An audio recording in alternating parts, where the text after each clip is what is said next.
할렐루야. 예배에 참여한 여러분에게 하나님의 은혜와 축복이 넘치기를 간절히 기도합니다. 우리 주님은 말씀으로 고기를 잡으십니다.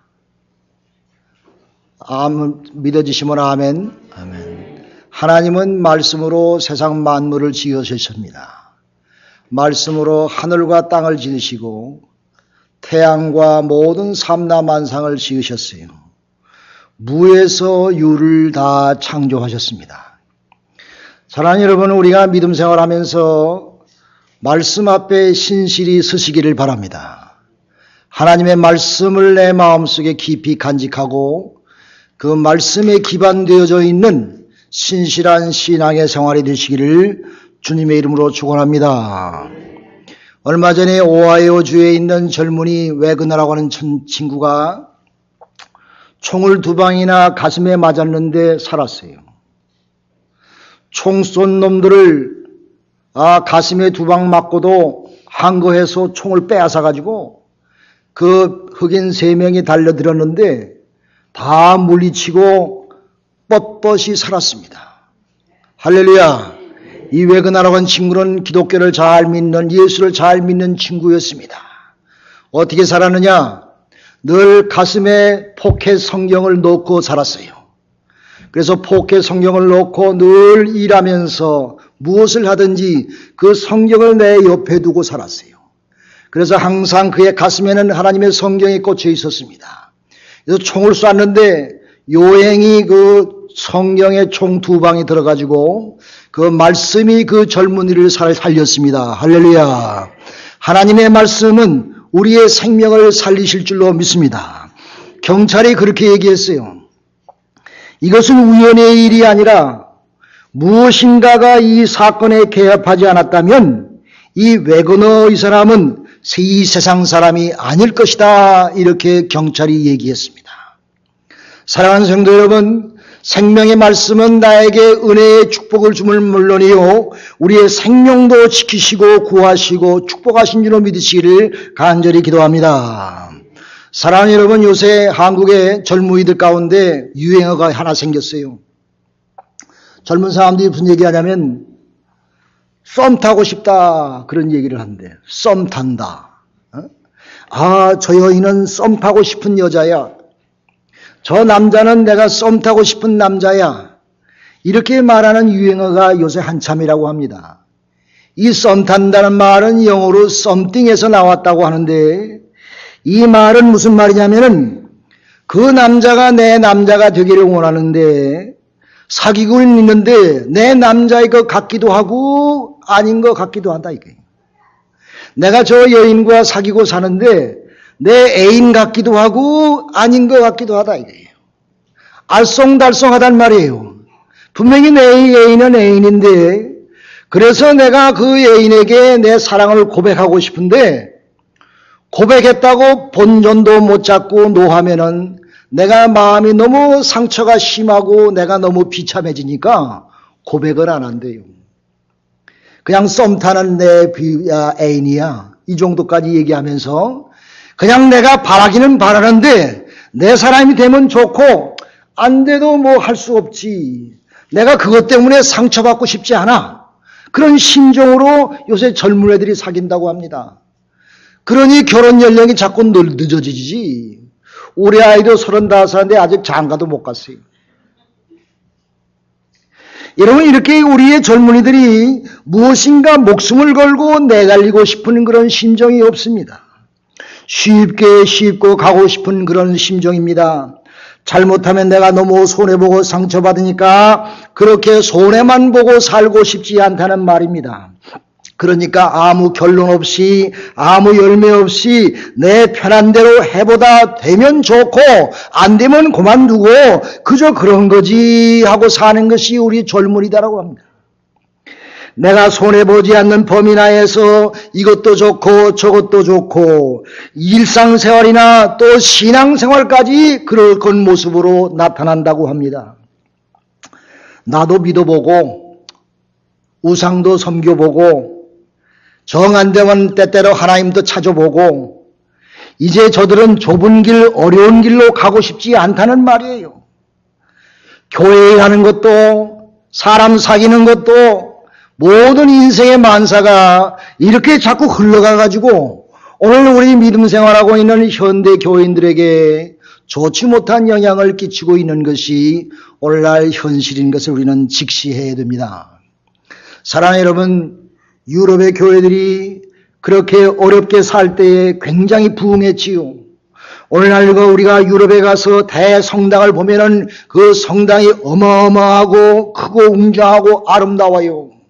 그런 크고 아름다운 성당을 지을 때는 이 교인들이 어려운 때였습니다.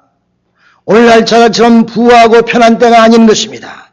어려운 때 그들은 믿음으로 신앙으로 아름다운 성전을 지어 하나님께 봉헌하면서 그 성전에 나와서 하나님께 찬송과 영광을 돌리고 살았는데 오늘날 저들의 생활이 부해지면 부해질수록 교회에는 가지 아니하고 오늘날 유럽의 많은 교회들이 다 참 기념관으로 관광지로 변한 사실을 우리가 깨닫게 되는 것입니다. 사랑하는 여러분, 오늘날 교회가 부흥하는 교회가 어디 있느냐? 부강한 나라, 잘 사는 나라가 아니고 못 사는 나라, 3세계의 나라의 기독교들이 부흥하는 줄로 아시기 바랍니다. 여러분, 우리 믿음 생활이 어떻습니까? 우리가 믿음 생활하면서 썸 타는 심정으로 믿음 생활합니까? 편하면 편할수록, 생활이 나아지면 나아질수록 믿음 생활을 더 잘해야 되는데, 하나님 은혜에 더 감사하고 감격해서 충성해야 되는데, 내 생활이 안정이 되고 별로 뭐 아쉬운 게 없으면 가지고 있는 믿음도 팔아버리고 썸 타는 심정으로 남녀를 사귀는 것처럼 내가 믿음 생활도 그렇게 해서 내가 해다가 안 되면 그만두고 내가 손해보지 않고 그냥 넓은 길로 믿음 생활하는 것이 오늘날의 현실이 아닙니까? 사랑하는 여러분, 예수 믿는 건 십자가 지는 것이 예수 믿는 건 줄 아시기 바랍니다. 예수 믿으면서 교회 생활, 봉사 생활하면서 욕먹는 게 당연해요. 어려운 게 당연해요. 칭찬 듣지 못하는 것이 당연해요. 그것이 우리의 믿음 생활인 것입니다. 그것이 축복의 생활인 것입니다. 그것이 하늘의 면류관이 우리를 위해서 기다리고 있는 아름다운 복된 삶인 줄로 믿으시기 바랍니다. 여러분, 심리학에서 그런 말이 있어요. 사회 전염 증후군이라 하는 말이 있어요. 근데 이것이 우리 믿음 생활에 참 중요한 영향을 끼칩니다. 심리학에서 얘기하는 사회 전염 증후군이라는 말은 무슨 말이냐면은 자신의 판단력이나 자신의 어떤 결정에 의하지 않고 다른 사람들이 이게 무의식적으로 동조하면서 집단 속에서 자신을 잃어버리며 집단 속에서 무책임한 행동을 하며 그냥 몰려다니며 그냥 무책임한 그런 신앙생활 그렇게 하는 것이 이 사회 전염 증후군이라고 하는 얘기인 것입니다. 마치 이것은 세균과 바이러스가 옮기는 것과 같이 같은 사람들의 우리의 모든 정서와 우리의 행동이 다른 사람에게 그냥 옮겨가는 거예요. 아무 판단이 없이. 그래서 도덕적 관련이나 가치 세계나 사회의 윤리와 도덕이 완전히 무너지게 돼 있어요. 말씀에 기반되어 있는, 법에 기반되어 있는 그런 사회의 도덕과 사회의 모든 규칙이 아니라 이제 모든 가치 세계도 무너지고 법이 아무리 있어도 법을 이용해서 더 악한 일을 하는 사람이 더 넘어지면서 오늘날 세계가 이렇게 자꾸 타락의 길로 가는 것은 이런 사회 전염 증후군의 결과라는 것을 우리가 신앙의 눈으로 볼 수가 있는 것입니다. 여러분, 한 사람이 하품하면 옆에 사람이 같이 따라서 하지요. 그렇지 않아요? 한 사람이 딱 끼고 앉으면 옆에 사람도 가만히 보면 어느새 그 사람도 그러고 있어. 그게 영향받게 됐어요. 강의실이 조용합니다. 교수님이 질문하라고 그래요. 질문하라는데 아무도 질문 안 해. 근데 그 중에 한 학생이 질문을 하면 이상하게 옆에 더 다발적으로 질문이 갑자기 많아져. 이 전염성이 있는 겁니다. 우리 믿음 생활도 마찬가지인 것입니다. 우리가 믿음 생활 하나님 앞에 충성하게 하는 사람이 하나 있다. 모범된 사람이 하나 있다. 그러면 그 좋은 사람의 신앙의 결과로 말미암아 주위에 있는 많은 사람들이 아름답게 신앙생활하는 줄로 믿습니다. 어떤 사람이 삼촌보로 빠져가지고 큰 소리나 지르고 쌈박질하면요 이상하게 분위기가 싹 그쪽으로 물러가게 돼 있어요. 연쇄 폐업하는 것도 있지요. 연쇄 노사 분규도 있지요. 유언비어도 그래서 생기는 것입니다. 그러므로 사람의 개인의 판단과 어떤 지조가 없이, 신앙의 결단 없이 주위의 사람이 한말 이렇게 하면은 그냥 계속해서 그렇게 영향받는 것이 이 사회 전염 증후군이라고 하는 사실을 심리학에서 얘기하는 것을 보면, 오늘 우리가 전염성 있는 신앙생활 가운데서 여러분 베델교회 김집사로 말미암아 교회가 부흥하게 될 줄로 믿습니다. 여러분 개인의 충성된 신앙의 삶을 통해서 우리 교회가 성령 충만하게 될 줄로 믿습니다. 우리 교회 성령의 역사, 부흥의 역사, 축복의 역사가 여러분 한 개인의 신실한 신앙의 생활을 통해서 날로 놀로 성장하시기를 간절히 기도합니다. 그러므로 우리는 부정적인 말하면 안 돼요. 아멘 할렐루야만 해야 돼. 감사합니다 해야 돼. 여러분 우리가 항상 기뻐하고 기도하고 감사하고 또 전도하자. 우리 베델의 사명이 있지 않습니까? 이 말씀대로 살아서 여러분의 귀한 성도의 충성을 통해서 하나님의 영광이 이 베델 제단을 통해서 여러분을 통해서 일어나시기를 주님의 이름으로 축원합니다. 오늘 본문에 보니까 아주 슬픈 기사가 나옵니다. 베드로가 시리에 빠져서 이제 예수님이 계셨었는데 십자가에 못 박혀 죽으시고 사흘 만에 부활하셔서 자기들에게 나타났지만은 그거는 유령과 같은 존재인지로 알고 베드로가 시리에 빠져서 과거 고기잡이로 다시 되돌아갑니다. 이제 주님도 없으시니 우리는 할 일도 없고 먹고는 살아야 되겠고 과거에 고기잡이 했던 그 세대로 다시 돌아갑니다. 나는 이제 고기잡이 하러 간다. 그랬더니 베드로만 가는 것이 아니라 이 사회 전염 증후군 상태가 나타나가지고 제자들이 다 따라가는 거예요. 베드로를 따라서 다 고기잡이로 다 낙향하고 말았습니다. 한 사람이 하니까 모두 따라간다는 말입니다. 그러므로 믿음 생활도 마찬가지예요.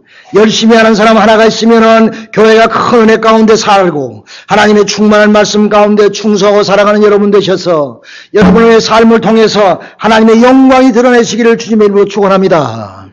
여러분, God is good all the time 한번 해봅시다. God is good all the time. 한 번 더 크게 God is good all the time. 이 항상 좋으신 하나님의 축복의 역사가 우리 모두에게 내리시기를 주님의 이름으로 축원합니다. 제자들이 썸 타는 심정으로 예수를 따라다니다가 3년 동안 모든 것을 버리고 죽도록 충성하는 것 같았어요. 그러나 제자들이 아직도 깨닫지 못했습니다. 예수님이 부활해서 그들에게 나타났어도 아직도 깨닫지 못했어요. 시리와 좌절에 찾아서 특별히 할 일이 없어서 자기의 살 것을 위해서 자기 각자 자기의 길을 가는 것을 우리가 볼 수가 있는 것입니다. 그날은 이상하게 예수님의 제자들이 고기를 잡는데 하루 종일 밤새도록 노력했는데 고기를 한 마리도 낚지를 못했습니다. 이제 한마디로 낚지 못해서 새벽엔 동토 오는데 시리에 차가지고 그물을 걷고 있는데 예수님께서 해변가에 나타나셨습니다. 예수님께서 제자들에게 물으시기를 얘들아 너희에게 고기가 있느냐? 그들이 말하기를 예 한 마리도 못 잡아서 없나이다. 예수님께서 그들에게 말씀하셨습니다. 너희의 그물을 내 배 오른편에 던지라. 그리하면 얻으리라. 이제 제자들이 자기의 모든 경험과 자기의 노력으로 해보았지만은 아무 열매가 없고 고생만 했어요. 그러나 아이들은 말씀대로 그 그물을 오른쪽에 내려오니까 너무 고기가 많이 잡혀가지고 성경에 보면 몇 마리까지 나와 있어요. 153마리가 잡혔는데 153마리가 피레미 맡은 이런 고기가 아니라 아주 대자로 큰 고기만 잡았어. 여러분 낚시 좋아하시는 분 있지요? 여러분 낚시 갔다가 대자로 큰 고기 잡으면 기념사진 박더라고. 예수님께서 그렇게 큰 고기를 153마리나 잡히게 하셨어. 너무 무거워서 들어올릴 수가 없었습니다. 그래서 제자들이 그것을 끌고 해변가에 와서 하나하나 배에 주워 담게 되었던 것입니다. 자기의 노력으로 밤새도록 땀을 흘리며 노력해도 한 마리도 못 잡았는데, 고생만 했는데 주님의 말씀에 순종하여 그물을 오른편에 내리니 굉장히 많은 고기를 낚았습니다. 사랑하는 여러분, 이런 축복의 역사가 베델의 성도들 우리 모두에게 임하시기를 주님의 이름으로 축원합니다. 내가 사는 것이 내 노력이 아니란 말이에요. 하나님의 축복으로 우리를 몰아주실 때에 우리에게 이런 만 가지의 은혜의 축복이 하나님의 말씀 가운데 온다고 하는 사실을 오늘 깨달으시기를 간절히 기도합니다. 저는 이 말씀을 보면서 마음속에 묵상해 보았어요. 이 말씀이 무슨 말인가? 우리의 삶과 생각이 바뀌어져야 된다는 말입니다.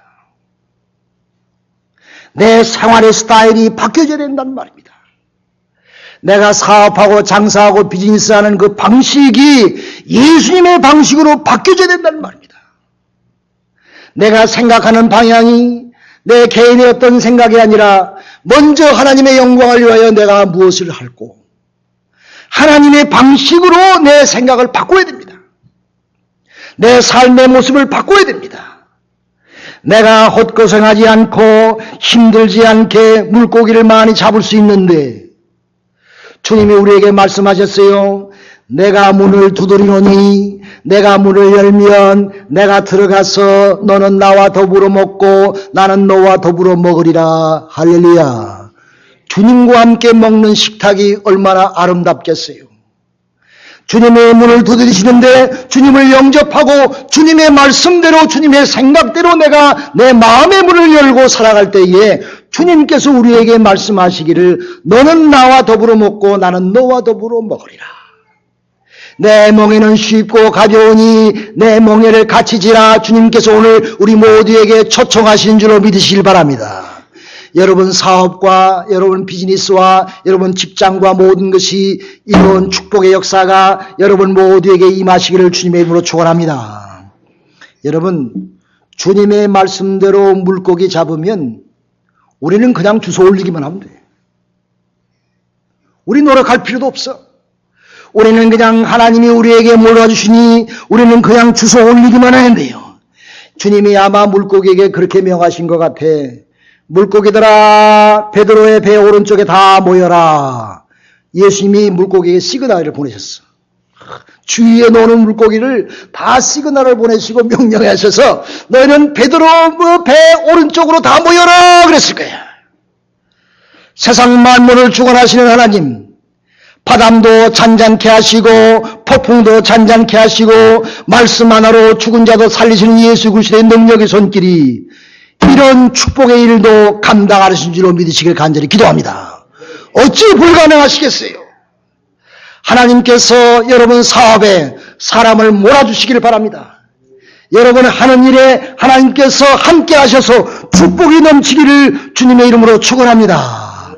우리가 이처럼 주님의 말씀 안에 살면, 주님의 품 안에 살면, 주님의 영역 안에 내가 들어가면 그냥 물고기를 나는 그냥 주우면 돼.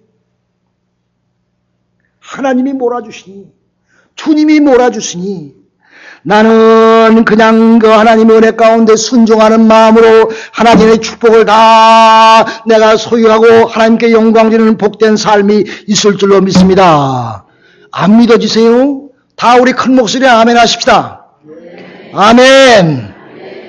하나님이 이삭을 축복하시니까 딴 사람은 하나의 열매를 맺었는데 성경에 보니까 하나님께서 이삭에게 100배의 열매를 내리셨다고 그랬어요. 하나님이. 딴 사람은 하나를 열렸는데 이삭은 100배의 열매를 하나님이 맺히게 했다 그랬습니다. 딴 사람은 땅에 우물을 파도 나오지 않는데 이삭은 가는 데마다 우물을 팔 때에 물이 콸콸콸콸 쏟아져 나왔다고 그랬습니다. 옛날의 우물은 큰 재산입니다. 하나님이 이삭을 축복하니까 하나님께서 이삭의 모든 일을 통통케 하셔서 그가 가는 곳마다 우물을 팠는데 그 우물이 다 충만하게 물이 나왔다. 분명히 말씀하셨습니다. 사랑하는 여러분, 이런 이삭의 축복이 여러분과 저에게 임하시기를 간절히 기도합니다. 여러분, 요셉이요, 종살이로 팔려 애굽으로 갔지요. 그런데 하나님께서 요셉을 애굽의 총리 대신으로 세우셨어요. 하나님의 애굽의 총리 대신으로 요셉을 세운 다음에 7년 동안 풍년이 왔습니다. 요셉에게 지혜를 주셨어요. 하나님의 말씀을 주셨어요. 이것이 비즈니스의 지혜야. 하나님이 그런 지혜를 여러분에게 주시길 바랍니다. 여러분이 하는 사업, 여러분의 모든 것, 하나님이 요셉에게 지혜를 주셨어요. 말씀을 주셨어요. 요렇게 하라. 7년 동안 풍년이 될 때에 요셉은 창고에다 끄덕끄덕 세이브해 뒀어요. 주위에 있는 나라는 이게 웬 떡이냐 하면서 다 먹고 소비하고 허랑방탕하며 살았어요. 7년의 풍년이 지나니까 하나님이 요셉에게는 앞으로 7년의 흉년이 올 테니까 그때를 예비하여 7년의 풍년 될 때에 너는 잘 예비하라. 요셉이 풍년 흉년 들을 때에 하나님이 그 요셉을 축복하셔서 애굽을 축복하셔서 그 주위에 있는 모든 나라를 다 정복하며 모든 나라들이 애굽에 와서 생명을 구했습니다. 할렐루야. 이런 축복의 역사가 여러분과 저에게 임하기를 간절히 기도합니다. 주님은 자연을 통치하시는 분입니다. 세상 만물을 주관하시는 분입니다. 바람과 물고기도 주님의 손아귀에 있습니다. 세상의 많은 축복도 주님의 손아귀에 있습니다. 우리가 주님의 사랑 안에 말씀 안에 거하면 물고기는 항상 나의 가까운 배 오른편에 있습니다. 우리는 거둬들이면 됩니다. 하나님이 여러분에게 그런 축복을 임하시기 바랍니다. 하나님이 우리 교회에 피레미가 아니고 건 물고기 153마리를 보내주실 줄로 믿습니다.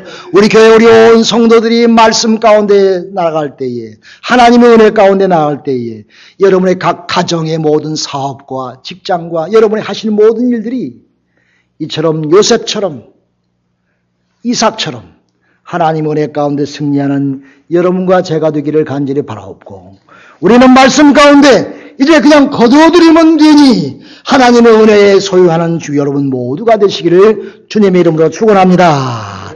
기도합시다.